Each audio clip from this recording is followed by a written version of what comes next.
بسم اللہ الرحمن الرحیم۔ السلام علیکم ورحمۃ اللہ وبرکاتہ۔ جی ہاں ناظرین، ابھی حضرت مولانا طارق جمیل صاحب کے متعلقہ یہ خبر سوشل میڈیا پہ بڑی تیزی سے گردش کر رہی ہے۔ دنیا کے کونے کونے میں اس ویڈیو کو دیکھا جا رہا ہے۔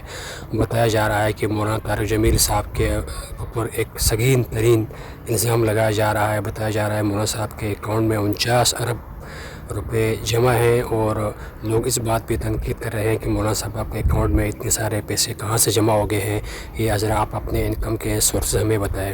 بتایا جا رہا ہے اس میں سوشل میڈیا پہ مولانا صاحب کی اس خبر نے بڑا انتشار پھیلایا ہوا ہے۔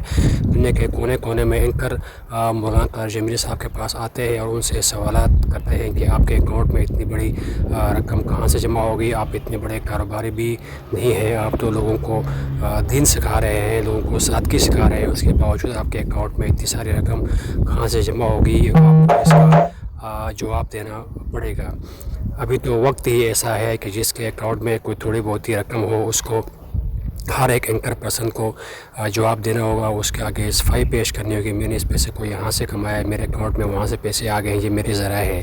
لیکن طارق جمیل صاحب کے بارے میں اتنی اہم خبر کہ آپ کے اکاؤنٹ میں 49 ارب روپے جمع ہو گئے ہیں، اور اس ایک سارے معاملات کے آپ ہمیں تفصیل دیتے ہیں۔ اینکر طارق جمیل صاحب کے گھر پہنچتے ہیں، وہاں ان سے سوالات کرتے ہیں، ان کو اسٹوڈیوز میں بلاتے ہیں، وہاں ان سے سوالات کرتے ہیں کہ آپ کے پاس اتنی بڑی رقم جمع ہو گئی ہے، اس کا آپ کو جواب دے پڑھنا پڑے گا۔ لیکن طارق جمیل صاحب نے ان کے تمام سوالات کا ایک ہی الفاظ میں جواب دیا، اور ان کے وہ جوابات سن کے جتنے بھی اینکر پرسن کے پاس جمع ہو گئے تھے ان سے سوالات کرنے کے لیے، وہ اپنا سر پکڑ کر بیٹھ گئے، اور انہوں نے اپنے واپسی کا راہ لے لیا۔ مولانا طارق جمیل صاحب نے جو سوالات جوابات ان کے ساتھ کیے ہیں، وہ ذرا آپ خود طارق جمیل صاحب کی زبانی سنیے گا۔ جزاک اللہ۔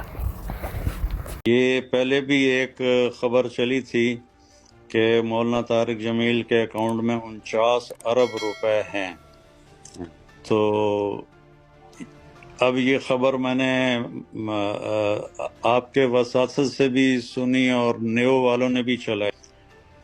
تو نہ تو میرے بیٹے کی کوئی ہاؤسنگ سکیم ہے، دروازہ کھلا ہے جو آئے تحقیق کرے، اور نہ میرے اکاؤنٹ میں کروڑوں روپے ہیں۔